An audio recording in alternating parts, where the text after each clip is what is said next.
Esse vídeo é um bate-papo com a engenheira Daniele Boucher, que aconteceu durante o intensivo 6 em 2 de Concreto Armado 1. Eu decidi disponibilizar para vocês porque acho que isso vai ajudar mais gente e vai acrescentar muito para pessoas que estão buscando se capacitar na engenharia estrutural e conhecer um pouco mais os trabalhos com obras de infraestrutura. E só para lembrá-los, está chegando a nossa jornada da infraestrutura, uma semana com aulas ao vivo, onde eu vou te preparar para dominar o dimensionamento de uma obra de arte especial. Não deixem de participar. Cadastre-se no link aqui embaixo para não ficar de fora.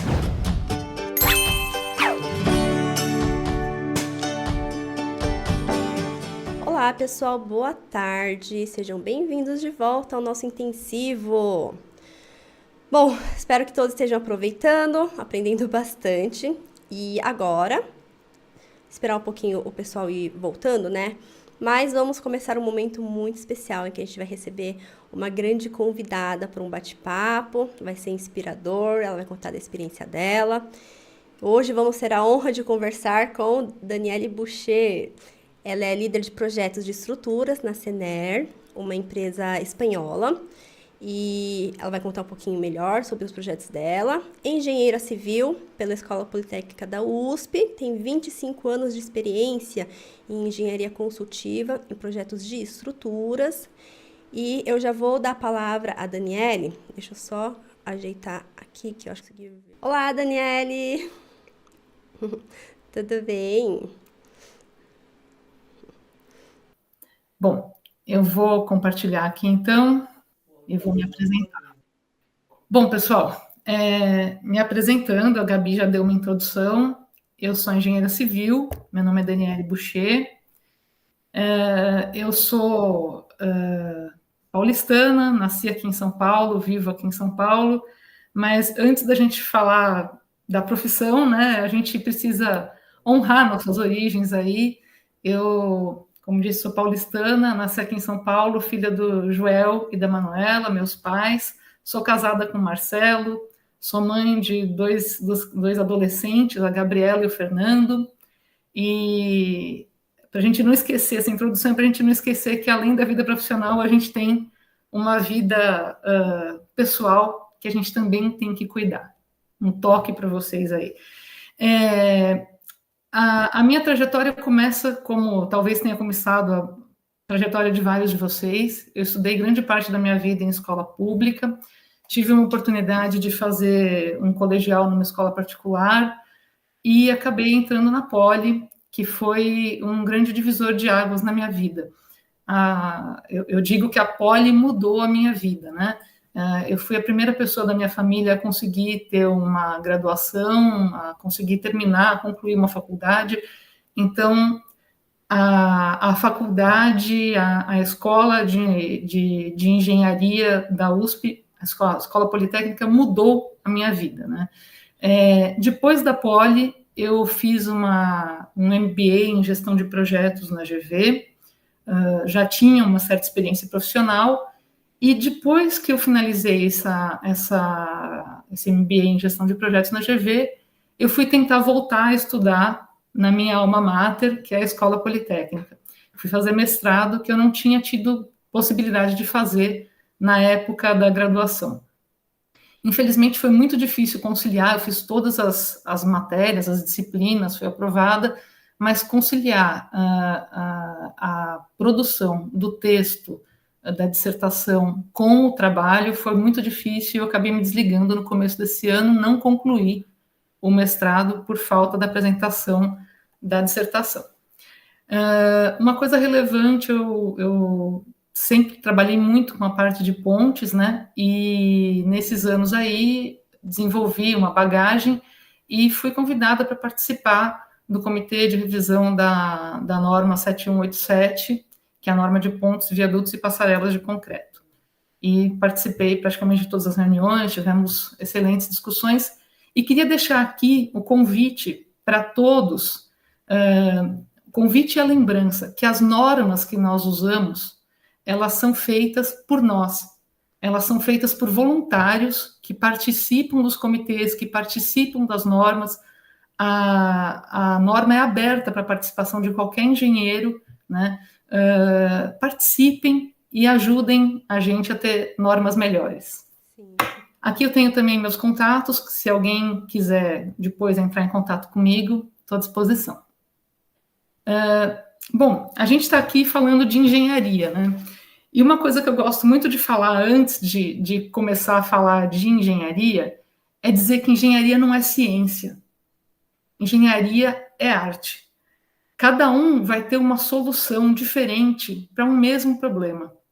Então, assim, não tenham medo na engenharia. Não fiquem pensando, estou fazendo uma coisa certa, estou fazendo errado. É óbvio que existem métodos corretos e métodos incorretos de resolver problemas. Mas a engenharia não é uma ciência exata. Engenharia não é ciência. Engenharia é a arte de aplicar os conhecimentos que nós temos, científicos e empíricos, para a criação de estruturas, sistemas, processos que atendam necessidades humanas, tá? Então, a engenharia, ela tem a finalidade de atender uma necessidade, um requisito de um cliente, de um contratante. Isso a gente não pode perder o foco, tá? Eu deixei aqui como referência a definição do que é engenharia, desse glossário de termos técnicos rodoviários do DNR, que é uma fonte muito boa de esclarecimento de dúvidas técnicas, de termos técnicos. Eu acho bem interessante, ficar aí a dica para vocês. Também ele está disponível na internet. Bom, a engenharia em si a gente já viu o que é, e aqui todos nós estamos interessados mesmo na engenharia civil, né? A engenharia civil, o engenheiro civil, ele tem algumas atribuições formais, legais, do que ele pode e do que ele não pode fazer, né? E essas atribuições estão definidas por leis federais, decretos e resoluções do CONFEA, tá? Que é o órgão federal que regula a profissão de engenharia no Brasil. Aqui a gente consegue entender o que compete ao engenheiro civil, né? Então, o engenheiro civil tem uma série de atividades que estão elencadas aqui, se alguém tiver curiosidade de consultar nessa resolução do CONFEA, né?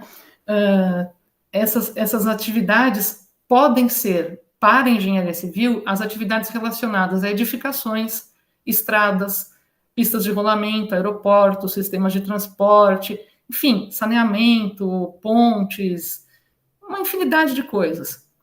Disso aqui, a gente consegue entender e fazer uma divisão das áreas, das macro-áreas da engenharia civil, tá? As macro-áreas da engenharia civil são a engenharia de estruturas, e é lógico que eu não coloquei na ordem alfabética aqui, porque eu estou puxando para o meu lado aqui de estruturas, né? Então, engenharia de estruturas, ambiental, a parte de construção civil, a parte de geotecnia, a parte de hidráulica e sanitária. Antigamente, ambiental estava incluída aqui em hidráulica e sanitária, e agora está tendo uma divisão. E a parte de engenharia de transportes, tá? Em geral, a maior parte das faculdades já dividem o curso dessa maneira aqui, tá bom? Bom, a engenharia de estruturas, a gente pode ter duas ramificações, né? A gente pode ir para a área mais prática da engenharia ou para a área acadêmica. Eu não tenho muito o que falar da área acadêmica, não seria a melhor pessoa, porque não me desenvolvi nessa área. A minha grande experiência é na vida prática mesmo da engenharia, tá? Então, a engenharia de estruturas, ela se divide basicamente, na prática, em duas grandes áreas. Estruturas de concreto armado e protendido e estruturas metálicas. Então, a gente vai ter um engenheiro de concreto nas empresas, né? E a gente vai ter um engenheiro especializado em estruturas metálicas, tá? Quando a gente fala de estruturas. Podem haver algumas outras subdivisões, algumas outras pequenas especializações. A gente conhece engenheiros que trabalham somente com, por exemplo, análise dinâmica. Tem outros engenheiros que trabalham basicamente estudando os esforços de vento. São todos engenheiros com formação em estruturas, mas são áreas um pouco menores, tá? Um pouco menores, assim, em número de profissionais atuando, tá? Bom, esses engenheiros de estruturas de concreto armado e protendido ou de estruturas metálicas, eles podem estar trabalhando em empresas multidisciplinares, como a empresa onde eu trabalho e onde eu trabalhei, outra empresa onde eu trabalhei com a Gabi, podem estar em escritórios especializados escritórios menores, especializados só em estruturas. Eles podem estar atuando em empresas, por exemplo, de concreto pré-moldado, em empresas fabricantes de estruturas metálicas. Em todas essas empresas, a gente vai ter também necessidade de ter um engenheiro de estrutura, um engenheiro que consiga validar os cálculos, que consiga analisar a estrutura que vai ser montada, por exemplo, numa empresa fabricante de estrutura metálicas, né? Então, o mercado para quem trabalha em estruturas é basicamente esse daqui, com variações. Deixei aqui as reticências porque a gente, na engenharia, recebe uma formação bastante ampla e, com isso, a gente consegue, às vezes, trabalhar em áreas que a gente nem imagina, né? Então, não vamos reduzir o nosso cenário, vamos sempre tentar ampliar o nosso cenário, tá? Bom, falando um pouco de vida prática, né? A Gabi falou aí 25 anos de experiência, eu já estou indo para 26. Eu comecei o primeiro estágio em 1997. Nem foi na área de estruturas, eu comecei na área de traçado geométrico. Não gostei, não foi, não me apaixonei, né? E acho que foi no terceiro ano da faculdade, eu queria muito trabalhar com pontes, porque a Gabi também teve a sorte de ter o mesmo professor. Nós tivemos um grande professor, como eu disse lá no começo, de honrar quem trouxe a gente até aqui, né? Além de lembrar do papai, da mamãe, lembrar dos nossos professores, né? Eu tive um grande professor, que foi o professor Stuck, Fernando Rebouças Stuck, que também foi meu orientador no mestrado. Meu orientador também. E quando eu vi a primeira aula dele de pontes e grandes estruturas, eu falei, não, é isso aí que eu quero fazer, né? Eu já gostava de concreto, mas a hora que eu vi aquilo, eu falei, é isso que eu quero fazer. E nesse meu primeiro estágio, em 97, não era exatamente na área de estruturas, eu fui perseguindo até que eu consegui um estágio numa empresa, num escritório pequeno, de umas 10, 15 pessoas aí, mas que fazia de tudo. Então, assim, uma dica muito legal para quem está começando não pensa assim, eu quero trabalhar numa super empresa. Procurem escritórios menores, que vocês vão ter uma formação mais ampla. Eu tive oportunidade nesse escritório de fazer coisas, assim, desde uma pequena residência até obras, como eu estou citando aqui, no Peru, no Panamá, na República Dominicana, porque era um escritório que era muito subcontratado por empresas maiores, tá? Então, aqui, eu tenho 26 anos de experiência, como eu já disse. Eu, hoje, atuo muito mais com a coordenação de equipes técnicas multidisciplinares, porque eu acabo também assumindo algumas áreas de ferrovias, tá? Mas eu tenho domínio das disciplinas de concreto armado, protendido, e não sou uma metaleira, eu consigo ali fazer o necessário, tá? Não sou especialista em estruturas metálicas, consigo fazer o básico. Eu trabalho coordenando uma equipe que atua desde a concepção do projeto estrutural até o detalhamento, inclusive fazendo a compatibilização com os projetos complementares. Hoje, compatibilização essa feita em ambiente BIM.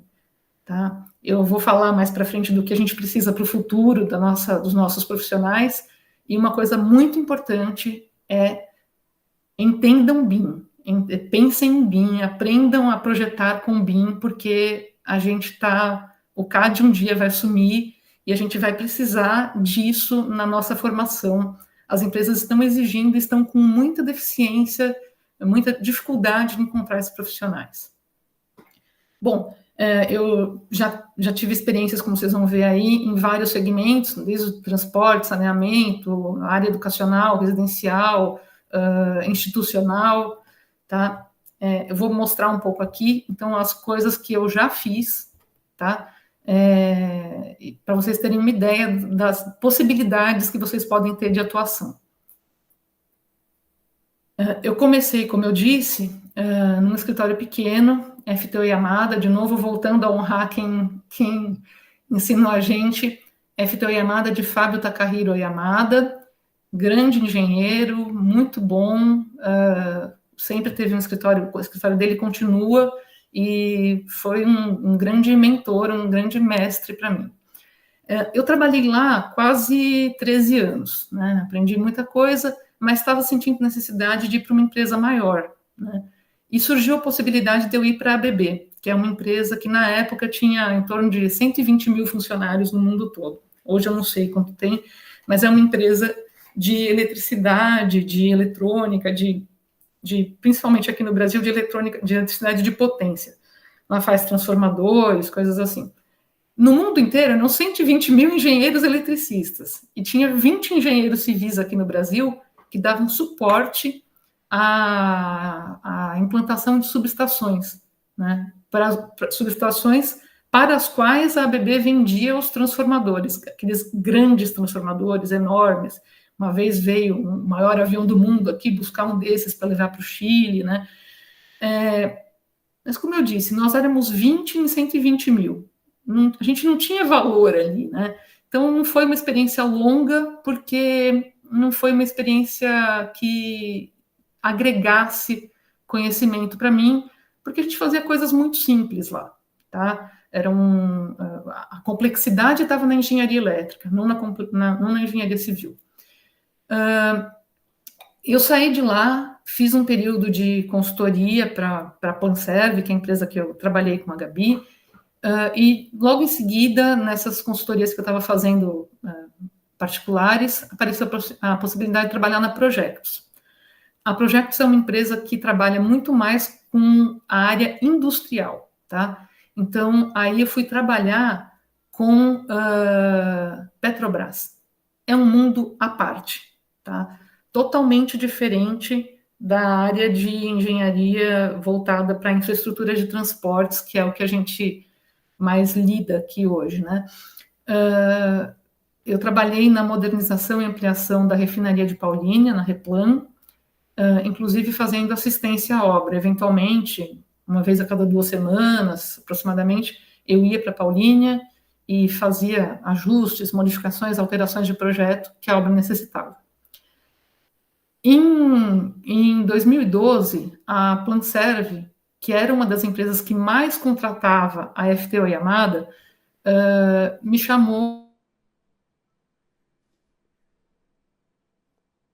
Eita, pessoal, acho que a gente... Ao aeroporto de Cumbica.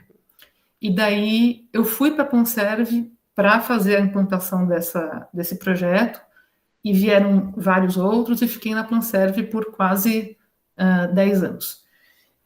E em novembro de 21, eu recebi uma oportunidade de trabalhar na Sener para cuidar de um cliente que tinha uma complexidade muito grande, e hoje eu estou na Sener ainda continuo cuidando desse cliente, que é a Acciona, que é o concessionário da linha 6 do metrô. A gente tem 16 quilômetros de via e mais um pátio de manutenção e manobras para tomar conta.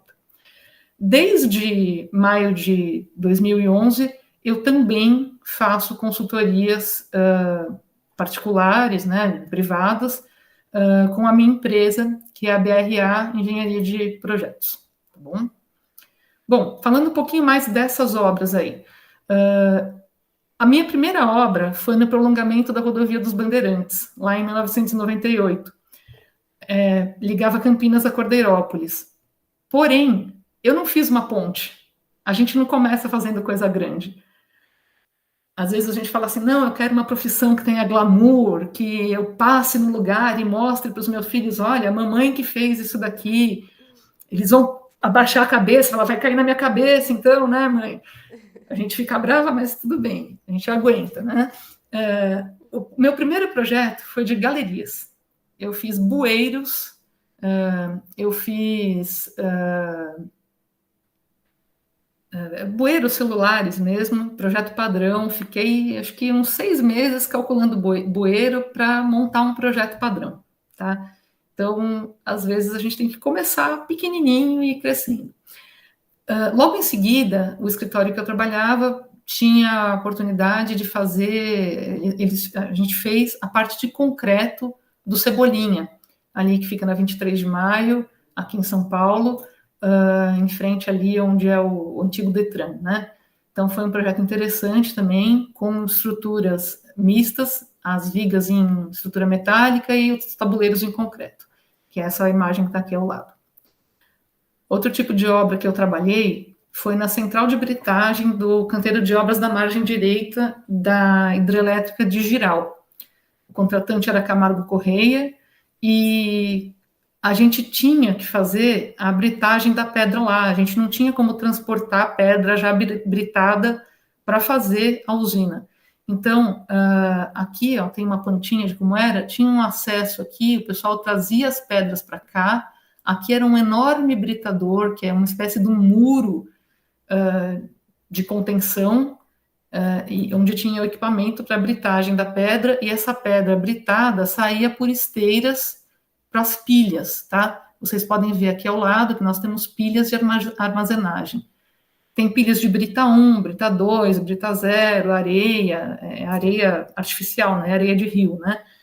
Mas a gente tem, e depois embaixo dessas pilhas a gente tem um sistema de galerias também, por onde os caminhões se abastecem. É uma coisa bastante complexa. Então, o que a gente calculou aqui foi o britador, as galerias e a estabilidade das pilhas aqui.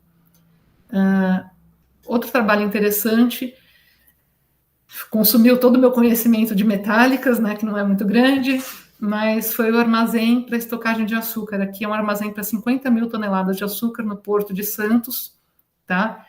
Isso aqui é um pórtico triarticulado. A gente tem uma rótula aqui e uma rótula na outra ponta desse lado.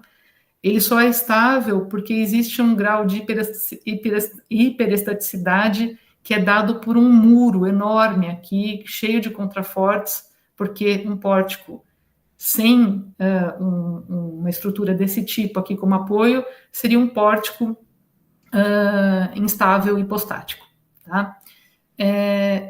Outra obra que eu participei, que eu me orgulho muito, muito interessante, é o Complexo das Artes, da Praça das Artes, aqui no centro de São Paulo, desenvolvido pela Brasil Arquitetura. O escritório que eu trabalhava tinha uma parceria muito grande com a Brasil Arquitetura.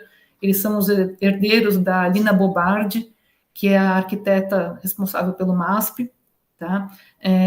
São estruturas muito maciças de concreto aqui, com uma complexidade muito grande, porque ela abriga os corpos estáveis do Teatro Municipal. Então, assim, eu posso ter numa sala, aqui embaixo, a orquestra sinfônica ensaiando, e na sala de cima o corpo de baile ensaiando ao mesmo tempo. Exigiu aí tinha um requisito de isolamento de vibração e ruído. Então, nós fizemos algumas lajes em cima de molas, né? Um piso flutuante, né? Com molas, para isolar o ruído, fora a complexidade do cálculo do concreto, e como vocês podem ver aqui, a magnitude, o tamanho da obra mesmo, uma coisa muito interessante. Com concreto com cor, tá? Outro tipo de obra que eu participei é o Paço Municipal de Paulínia. São 17 mil metros quadrados de estruturas pré-moldadas, protendidas, tá? Foi bem interessante desenvolver uma metodologia de apresentação na época desses pré-moldados. Foi uma obra a obra foi depois muito... transcorreu sem intercorrências, porque o projeto estava muito bem detalhado. Uma coisa que eu digo para vocês: se apoiem, contratem sempre grandes projetistas. Na Espanha o pessoal chama de desenhadores, né? É uma coisa que a gente precisa muito, do olho do projetista, porque a gente às vezes fica muito preso com o cálculo, mas, como eu disse lá no começo, a engenharia é a arte da transformação para atender alguma necessidade. E para construir isso, você precisa traduzir o seu conhecimento em desenho, em papel, para que alguém possa pôr isso em prática. E, normalmente, é a figura do projetista que faz isso, tá? Uma outra obra aqui, já mais voltada também à área institucional, é o Centro Integrado de Atendimento à Educação de Indaiatuba.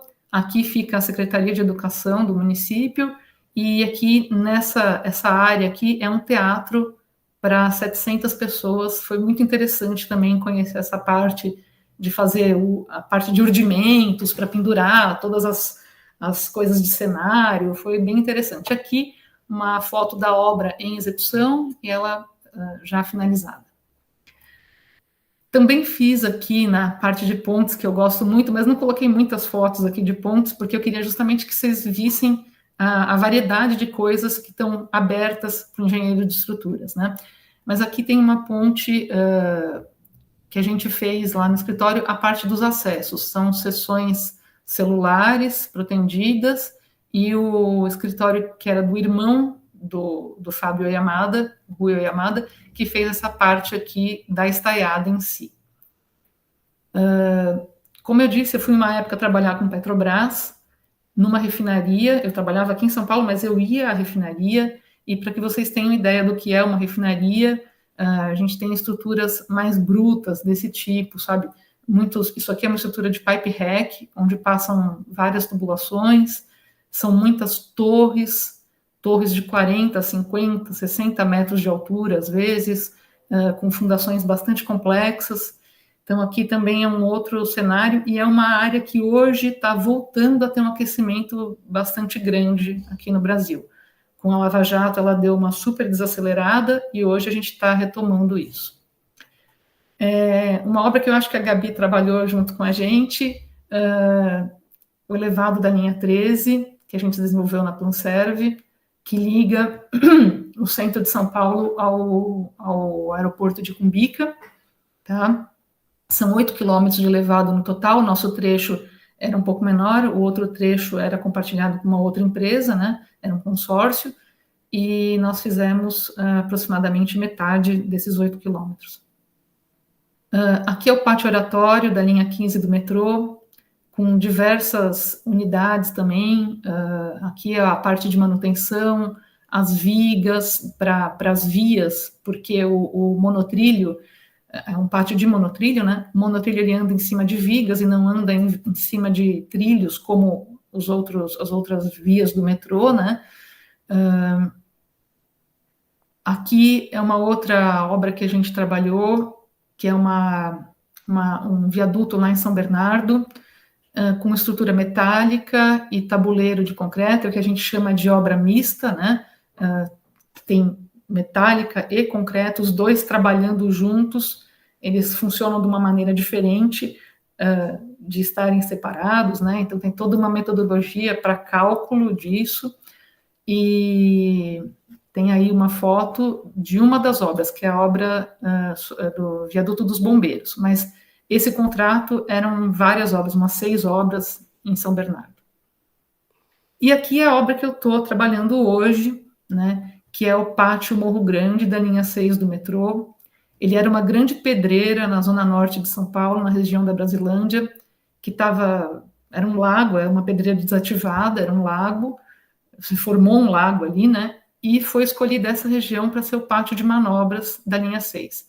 A linha 6 vai ligar a Brasilândia a São Joaquim numa primeira fase, e o governo do estado já deu carta branca para a concessionária estender da Brasilândia até a Anhanguera, e para estender de São Joaquim até a Aclimação. Então, estamos fazendo os estudos, né, e tomara que a gente também consiga trabalhar nesse trecho da extensão da linha.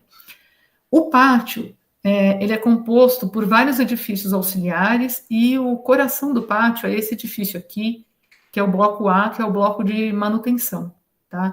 Então, todos os trens, eles saem do túnel. Aqui era uma imagem antiga, que tinham 4 túneis, agora é um túnel grande, único aqui, mas os trens saem todos desse túnel, toda a via lá em túnel, e Se eles forem para estacionamento, eles vêm para essa área aqui, que é a área de plataformas, praça de vias e plataformas.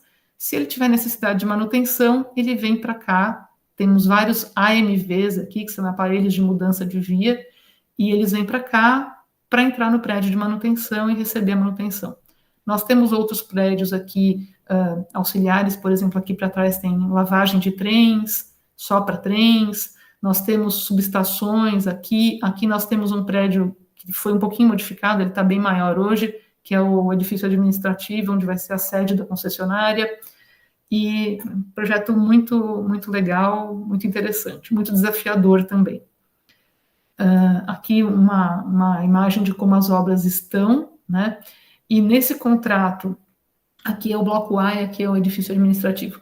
Nesse contrato, além do pátio Morro Grande, nós temos também os 16 quilômetros de via. O túnel não é responsabilidade da empresa na qual eu trabalho, mas a via é.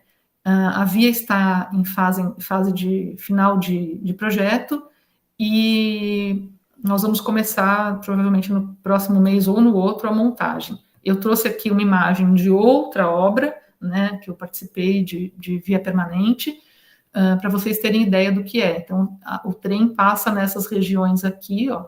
Aqui passa uma via, aqui passa outra via, e isso daqui a gente chama de via permanente, tá? Que é a estrutura de concreto que vai receber os trilhos. Tem todo um cálculo para se apresentar esse projeto, e esse projeto, essa estrutura, ela pode necessitar, dependendo da região, de sistemas de atenuação de vibração e ruído.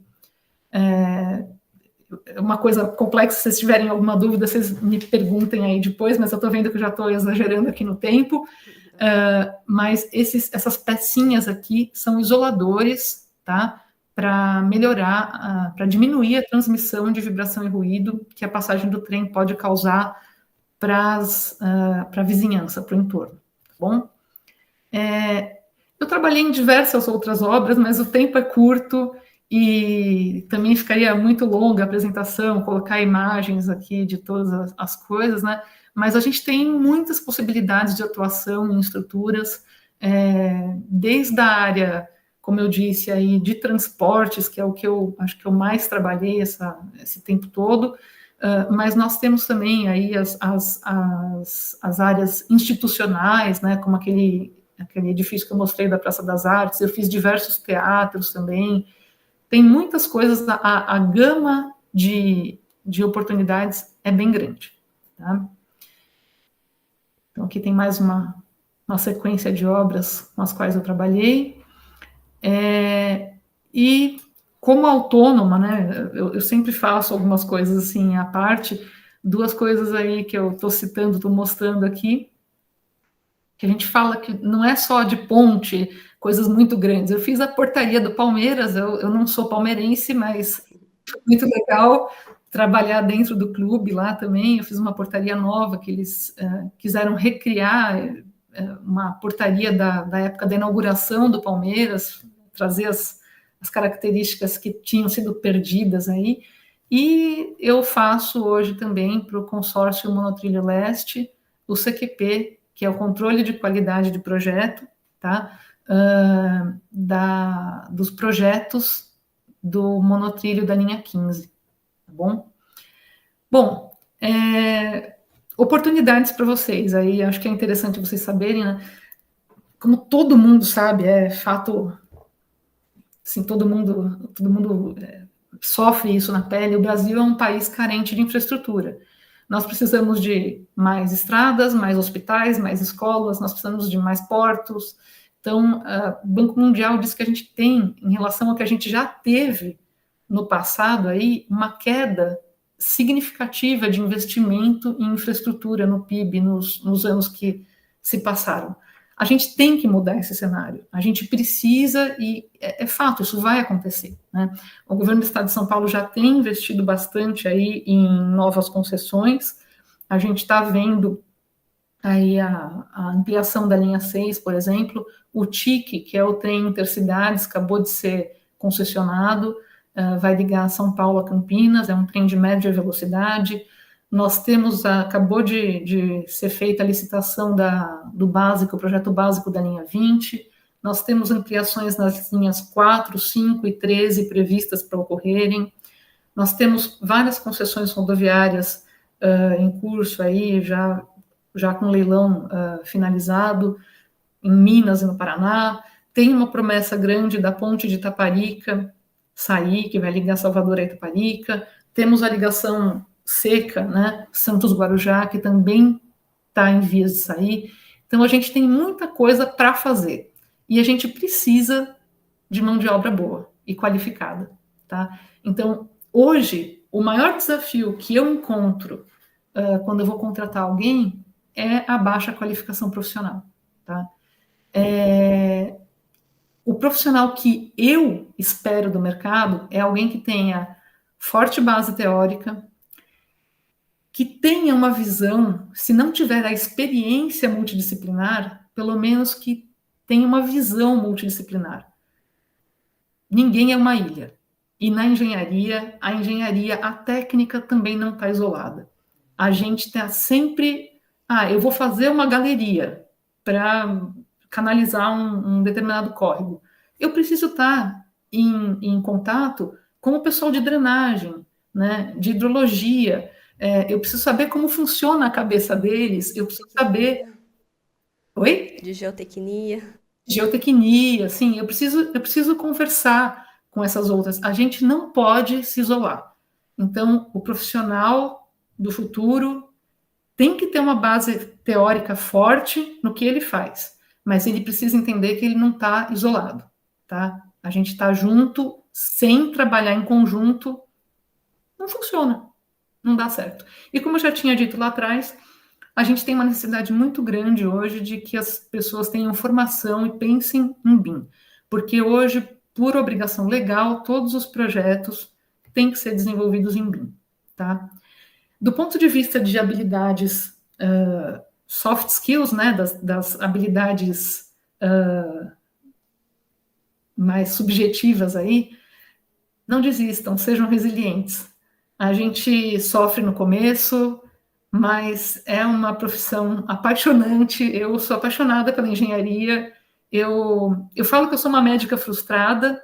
Eu acho que seria muito legal ter feito medicina, mas eu sou apaixonada pela engenharia. Eu sou apaixonada por estar dentro de uma equipe, de cuidar das pessoas. Eu acho que a gente não pode desistir com os primeiros desafios aí, as primeiras negativas da carreira, tá?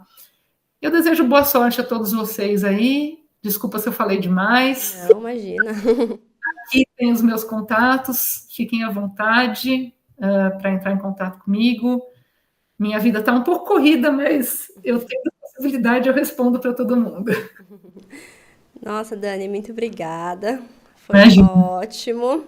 Eu vou abrir um tempo para pergunta aqui do pessoal. Roberto Gerzoni. Roberto Gerzoni falou, boa tarde, Daniele. Prazer em tê-la conosco. Boa tarde, Gerzoni. Gerzoni trabalhou comigo. Ele comentou aqui já. Um abraço, Gerzoni. A Mariana falou, muito legal o seu posicionamento. Parabéns pela trajetória, obrigada por compartilhar. José Vicente fez uma pergunta, que a via permanente seria como dizer dormentes associados? É uma alusão à sapata associada? Mais ou menos isso, sim. Vou voltar lá naquele slide.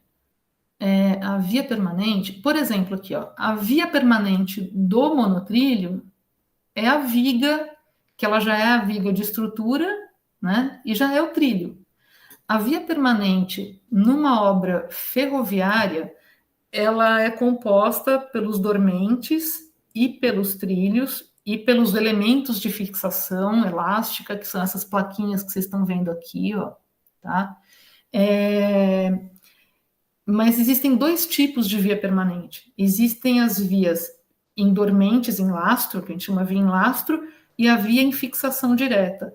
O dormente é um elemento indireto, ele é um elemento de ligação, de transição entre o trilho e o solo.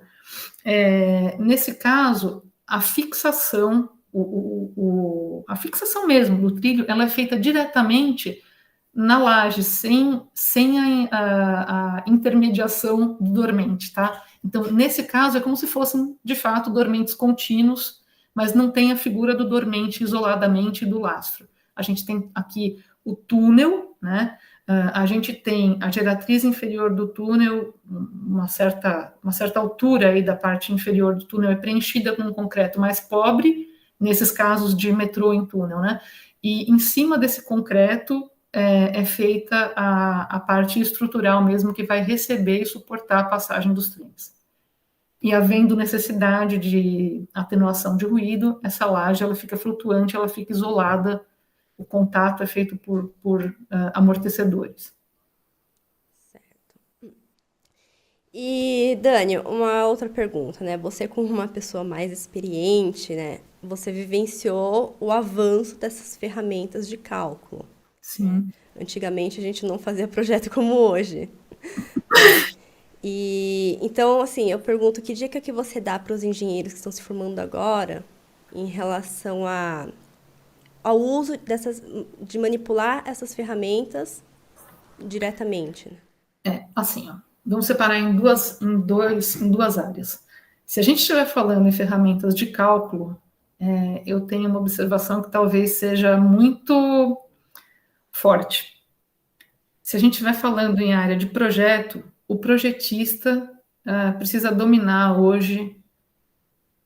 Uma coisa muito importante que eu não falei aqui, que é importantíssimo hoje, uma ferramenta muito importante é a programação, tá? Porque o BIM, ele trabalha com ferramentas tipo o Dynamo, Python, que exigem que o operador saiba a lógica da programação, tá? Então, muito importante hoje você pode focar em estruturas, mas você tem que saber programação como você sabia, como havia necessidade quando eu comecei a trabalhar de saber Excel. A gente não fazia nada sem montar uma planilha. Hoje você precisa saber programar, tá? Eu me sinto às vezes meio jurássica porque eu tenho uma dificuldade nessa área, mas para quem está começando é indispensável. Então, assim, para a área de projetista, se você vai trabalhar como projetista, BIM e programação você tem que dominar. Se você vai trabalhar como engenheiro de cálculo, eu peço uma coisa: não use software se você não souber fazer aquilo na mão. Se você não entender como a estrutura funciona analogicamente, sem depender de um computador, não use o computador. Volta, pega a caneta, pega o caderno, estuda como a estrutura funciona. Depois você vai para dominar o software. Porque se você colocar um monte de porcaria de entrada no software, sai um monte de porcaria e você vai achar que porque você está usando um software, aquilo é verdade. E pode não ser. Se tiver um dado errado na entrada, vai sair um dado errado, uma consequência, uma informação errada na saída. Tá? Você precisa ir no meio de conhecimento para analisar. Tá? Então, a minha dica é assim: usem, mas usem com muita consciência. Se vocês souberem o comportamento da estrutura na mão, o comportamento natural, usem o software. A gente não consegue mais trabalhar hoje como a gente trabalhava há um tempo atrás. A gente precisa o software hoje mais difundido no mercado de cálculo estrutural é o SAP 2000, né? E tem as variações aí para pontes e tal. Tem outros softwares muito bons também, mas eu acho que o mais comum é o SAP 2000. Se você aprender SAP 2000, você vai estar bem servido. Belas palavras, Dani. Ó, mais uma pergunta. Eu li sobre que hoje é obrigatória a checagem por um outro engenheiro estrutural, alheio que fez o projeto, e o que você diz sobre isso? É exatamente o CQP, né? É o que eu citei aqui em algumas obras aqui, que eu falo da minha experiência, por exemplo, aqui, ó, com o consórcio Monotrilho Leste, eu faço o CQP da linha 15. Então, tem uma empresa, por exemplo, que produz o projeto. Eu faço a verificação e análise. muitas vezes a gente não reprocessa. Quem vai fazer CQP, em geral, é alguém que já tem alguma experiência, né? Que já trabalhou com aquele tipo de obra, você consegue identificar pontos críticos ali. O ideal, se houver tempo e houver condição econômica, financeira aí no contrato para isso, é que você possa reproduzir as modelagens e refazer o projeto para identificar questões. Por norma, a 6118, já há muito tempo, a 6118 é a nossa norma de concreto, tá? Concreto armado e protendido. Ela já diz que o CQP, que a análise de um terceiro é obrigatória. Há muito tempo, não é uma novidade, tá? E isso é excelente, porque, poxa, eu me sinto muito mais tranquila. Os meus projetos todos, por exemplo, esses que eu falei que eu estou fazendo do pátio, da linha 6, tem uma outra empresa concorrente da nossa que foi contratada para fazer o CQP. E por melhor que você seja, você não consegue ser perfeito. Você vai cometer erros. E é muito bom que você tenha alguém que está avaliando o seu trabalho para poder identificar as suas possíveis falhas e você corrigir, melhorar. Encarem sempre o CQP como um parceiro, não alguém que está apontando o dedo para a gente, tá? Eu sempre estou dos dois lados do balcão, eu faço o CQP, eu analiso o projeto dos outros e os meus projetos também são submetidos ao CQP de terceiros. Eu acho isso extremamente positivo. Dá segurança para o profissional, dá segurança para o contratante. Dá segurança para o usuário. Usuário, óbvio, né? Nós fizemos muito CQP juntas, né?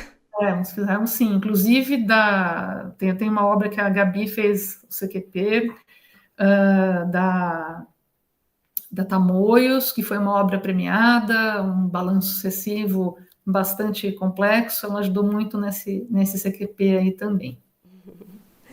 Tá joia. Bom, pessoal, já ficamos, quase 1 hora aí de palestra, né?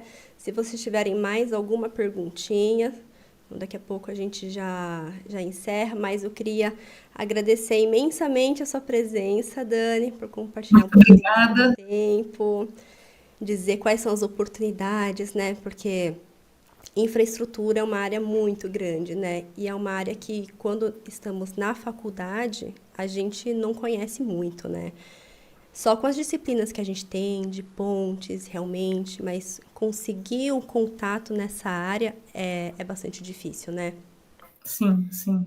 E então fica a dica, né, para o pessoal também buscar oportunidade, né? Que o trabalho do engenheiro estrutural, ele não está limitado a fazer casinha.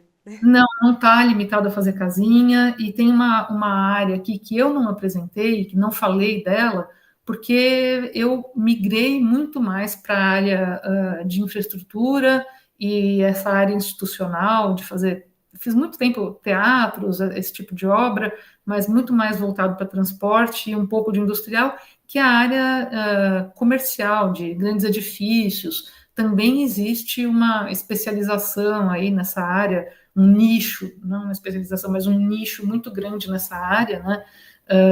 Que não é a minha área mais forte aí, trabalhei muito pouco com isso, mas